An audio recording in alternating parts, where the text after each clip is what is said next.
The following is some advice about how to manage your money and plan for retirement. Because financial matters can be complicated, you should meet with a certified financial planner. Hey everybody, this is a video that's going to help you prepare for your retirement. And when it comes to any kind of financial plan, the main thing you have to have is a budget. And when I say a budget, I mean a plan on how you're going to spend your money. So here's the plan for the day. We are going to create a budget, and then in this budget, we're going to figure out what categories we need to have as we set aside or plan how we're going to spend our money. So for example, when you figure out where is your money going to go from this paycheck that you have, you're probably going to want to pay for food because you have to eat. You're probably going to have to pay for rent because you have a place to sleep, those type of things. So take about 5 minutes, pause this video, and see if you can come up with some ways or some categories for where you will put your money once you get your paycheck.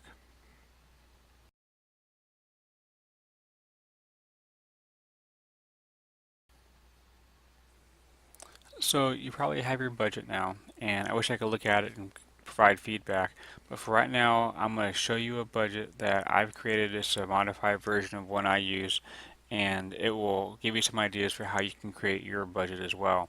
There are a lot of good software programs out there, but for right now, to keep this thing simple, I'm just going to show you a budget you can put together on Excel. It's totally free, and you're welcome to have a copy of this if you like. So the idea behind the day is a plan towards retirement. I want you as a person to think about not just paying the bills for today, but also think about will you have enough money when you retire. If you are 65 years old and you've just had it with the workforce and you want to go and hang out with grandkids, then will you be able to do that? So here's a budget that will help you. I'm going to model this after an example of, say, a teacher who's just started teaching or teaching not very long, and he's making about $45,000 a year.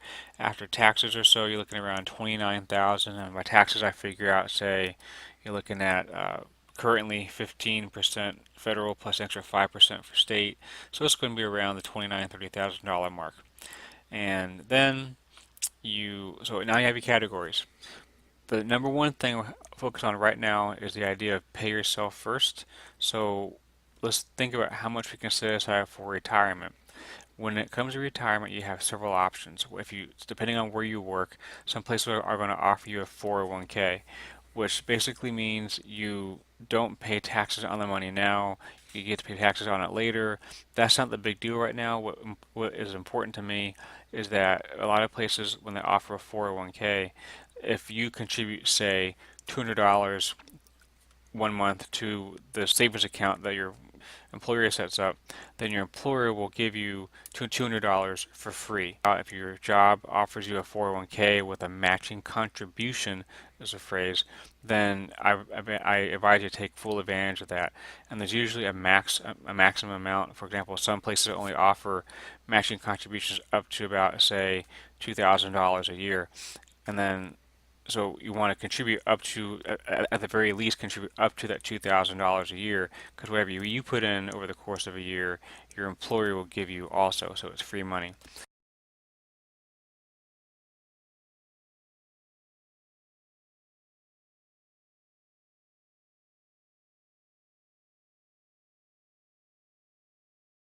You have things called a Roth IRA, and that's basically an account where you pay taxes on it now, and the money grows and grows and grows and grows and grows, and then when you're, I think right now it's 59 and a half years old, you can start pulling money out of this account, and then the money you pull out, you don't pay taxes on it then, which there are advantages to this if you want to take that route.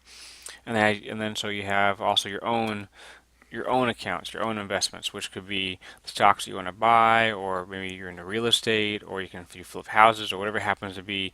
What are you doing to put money aside so that in your own account, so that if you need the extra money, then you have it. So anyways, over the course of a month, you're looking at all of this of your own money coming down to about $270 with this example.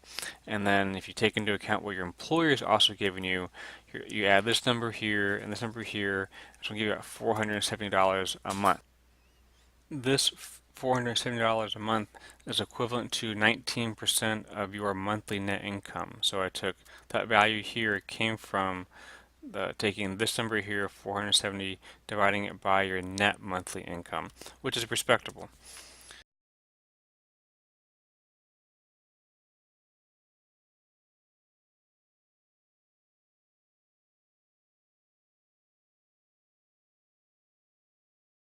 So this whole segment and budgeting is geared towards helping you plan for retirement. I've come across many people who have not planned for retirement. Sometimes you have medical issues which completely sap away someone's savings. That's hard. That's hard to see, and I really feel for those people. But I've also come across many people who they have a very comfortable lifestyle and they don't plan for retirement. So they hit retirement and they say, "Uh-oh, what do I do now?" So this whole segment is geared towards that scenario.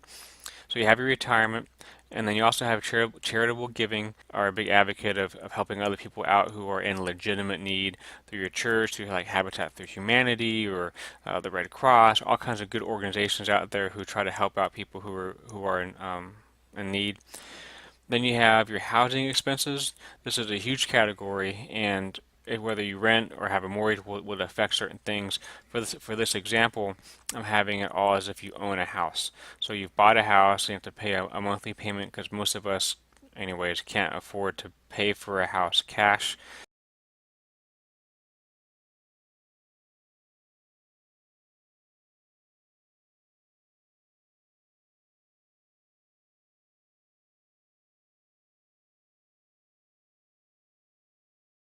House insurance, which you typically have to have because the bank will not let you do that otherwise. And by the way, you should have it anyways because it takes one little fire, one little wrong fuse, and there goes your house, all $100,000 or however much it costs. You have utilities, which is going to be, of course, all kinds of things. And I put like phone bill, water bill, electricity. You typically have to have electricity no matter where you go. You typically have to have water, gas, depending on what the facilities are like. But when it comes to internet, just FYI, this is not a necessary thing. Society thinks it is. It's not always necessary.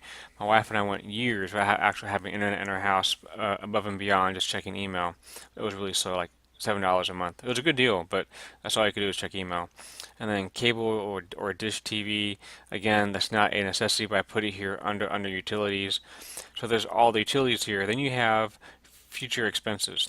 This is a huge thing I see people mess up because they buy this house and have everything planned like where the money goes, but they don't set aside money for things like when the roof falls apart, because your roof will fall apart and start to leak, or your hot water heater will go, and that's a mess by the way if it's up in your attic, and then it goes all through your house, and it's a big, oh, it's awful. And then of course your AC unit will only last for so long. I've had several friends who didn't set money aside, and it was in the heat of the summer. I really felt for them because they didn't have any air conditioning, and it was 100 degrees outside, and the house was really hot, and they have all these kids. It was really bad. So go ahead and set money aside each month for an AC unit.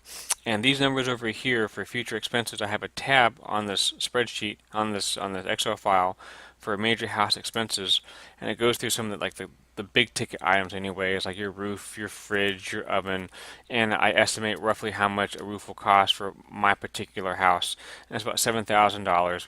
And you assume if you depending on if you have architectural shingles or regular shingles, if it's going to be like every 20 years or so to replace, and then you basically divide this out and you figure out that it's around $29 a month you have to set aside for your roof. I did this calculation for all these things. There are a lot of variables in this, but feel free to kind of use this as a starting point.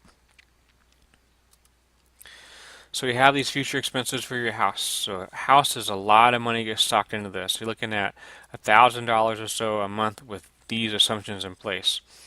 And then you come over here to your car expenses because people tend to need cars if you're at least in spread out areas. If you're like in New York City, you can use the metro, but you have to pay for metro expenses as well. But I think still cheaper to have metro than cars. But anyways, so you have car expenses and car insurance and car repairs and car tags, and then all this just goes to owning a car. But then you also have deductibles if you ever hit a deer or the deer hits you. You have to have oil changes and change your tires. You have to pay for gasoline. Even if you have a Prius, there's fuel involved in that. So all these expenses go into your car. So you're looking at just under $500 for a car each month that goes into it. Then you have your daily expenses, which is going to be obvious things like food and clothes, and you have work-related expenses. I don't know. You have personal allowances, and I put this in here because I've noticed if you if you dedicate a certain amount of money that you're allowed to spend guilt-free. You can spend that on anything you want, guilt-free. That's different from, say, having money set aside for food and then you don't have any personal allowance. So basically, you're like, I'm really hungry. I want to go grab some Chick-fil-A, or I want to go to Outback, or whatever wherever I like to eat. And then you say, I'm going to treat myself. Well, but then you kind of feel guilty because then you're like, well, I don't know if I should spend. I'll do it anyways. The point though is you end up putting more money into superfluous things than you should to where it should go. So the point is you want to make sure you have money set aside for the major categories, plus have a personal allowance for you to spend guilt free, and you stick to that. That's key words. You have to stick to that. So if you start spending $100 going out to eat, that's the money has to come from somewhere. Will it come from your car expenses? You probably can't do that. Will it come from your food? Well, I guess that's where we were. Clothes. Maybe you don't really care about what the clothes you wear, or maybe you can find really good deals. I don't know, but it has to come from somewhere. So make sure you have a plan for how you're going to let yourself spend money guilt-free and stay within your budget. And then, of course, you have your pets and then all the expenses to go with your pets. And then you have other miscellaneous things like life insurance. If you are married and you have kids, okay, you better have life insurance for the spouse in case something happens to the spouse. It is not cool to see people raise kids on like one person raising kids, particularly if the other spouse died and didn't make provisions for, like, say, let's say I died and I left my wife with 5 or 6 kids, and she doesn't, now she has to choose how she's going to raise her kids, but so she still needs income. If you have good life insurance that will kind of carry her through those years before she can finally get a job and be on her own, like the kids go to school and she has a job, it takes time though to get there. So please have life insurance for your spouse, particularly if you have kids.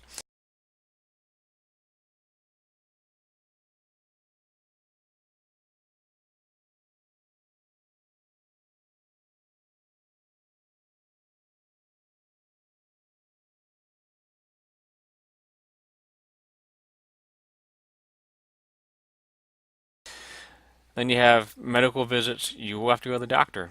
Plan on it. If you have kids, you go a lot more than this. But essentially, you want to have money set aside. I've had friends who say we have to go to the doctor. We don't really want to go because we can't afford the copay. And then it's like, wow, they can't afford to go to take your kid to the doctor to make sure that the kid's okay. But then I see them spend money on other things like going to Outback. So it's like, I don't know. Anyway, then you have Murphy visits. Murphy will come to your house or to your life, and something will break or fall apart. Someone will get hurt. It just happens. So plan for it. And then, of course, you have vacations. Vacations, I used to think were not necessary, but I got a job that's kind of stressful, and I found out that stress is as toxic as many other bad habits you can have. So you want to have a vacation to kind of unwind, or some kind of money set aside so you can just unwind and just do nothing but have fun and recuperate. And I put some other items here for whatever you want to put in to plan. And then you have finally your subtotal for all this.